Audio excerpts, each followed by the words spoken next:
They aren't here to say goodbye when they ask to withdraw treatment. We FaceTime so they can say goodbye. We stop the drips, we turn off the ventilator, and wait. Your hands upon theirs. You think of their family at home sobbing. Someone starts saying a prayer. You can't help but cry. This isn't what we do.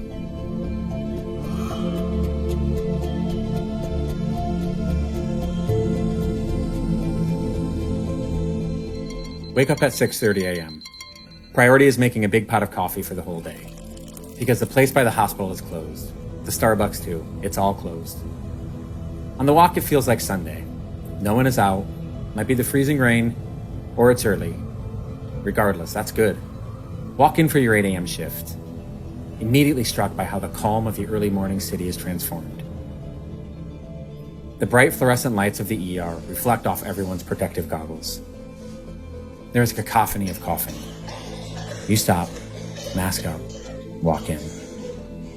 You take sign up from the previous team, but nearly every patient is the same, young and old. Cough, shortness of breath, fever. They are really worried about one patient, very short of breath, on the maximum amount of oxygen we can give, but still breathing fast. You immediately assess this patient. It's clear what this is and what needs to happen. You have a long and honest discussion with the patient and family over the phone. It's best to put her on life support now, before things get much worse. You're getting set up for that, but you're notified of another patient coming in. You rush over. They're also extremely sick, vomiting.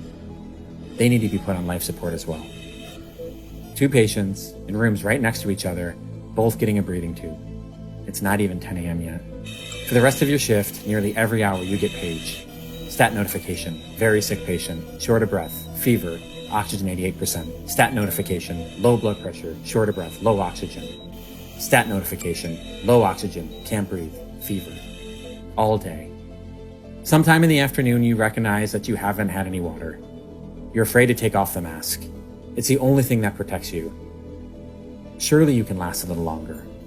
In West Africa during Ebola, you spent hours in a hot suit without water. One more patient. By late afternoon, you need to eat. Restaurant across the street is closed. Right, everything is closed. But thankfully, the hospital cafeteria is open. You grab something, wash your hands twice, cautiously take off your mask, and eat as fast as you can. Go back, mask up, walk in. Nearly everyone you see today is the same. We assume everyone is COVID-19. Where did all the heart attacks and appendicitis patients go? It's all COVID. We're all being asked to do things we've never done before. Try to predict which COVID patient will crash if you send them home and which won't. Talk to palliative care. Talk to family members. Long discussions about likely outcomes. Listen as family members sob. They aren't here to say goodbye when they ask to withdraw treatment.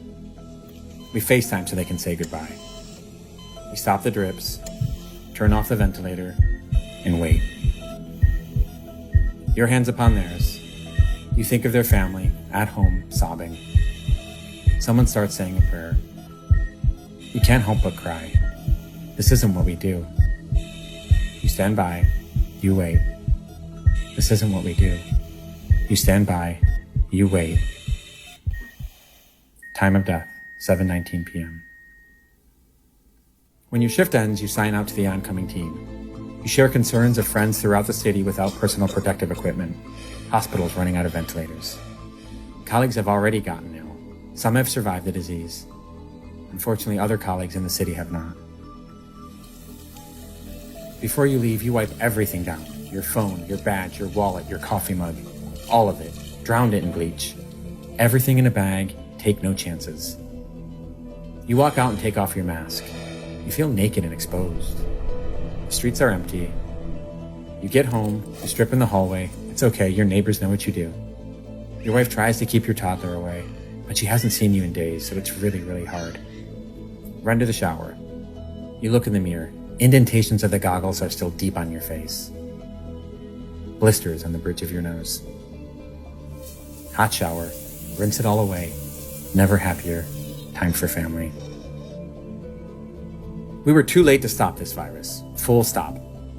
But we can slow its spread. Stay inside. Social distancing is the only thing that will save us now. I survived Ebola. I fear COVID-19. This virus has not only infected people all over the world, but it's amplified the inequalities that have existed for way too long.